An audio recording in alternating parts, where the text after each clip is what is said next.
Без думи, резерват Беглика кара човек да се пренесе в друго измерение. На 1500 метра надморска височина в Родопите се намира туристически парк Беглика. Той е пример за публично-частното партньорство у нас. Финансирането си парк Беглика получава от Глобалния екологичен фонд и от Европейското икономическо пространство. Тук хората могат да прилагат алтернативни форми на туризъм. Къмпингуват, ловят риба, спортуват, берат гъби и билки. Бориме се за това хората да се чувстват по-добре и да научават нещо, когато идват в района на Беглика.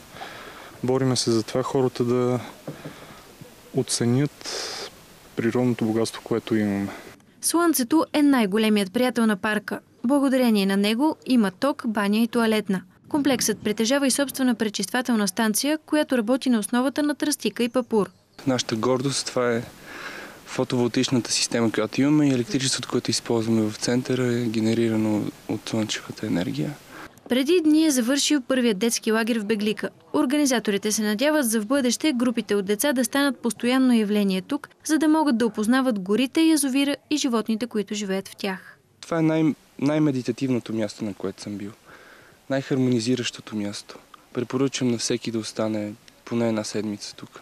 Безброй звезди през нощта, магическа пара призори, ягодки и боровинки сгушени сред листата, устремени птици, далечни викове на дървосекачите и безкрайната мека тишина на природата.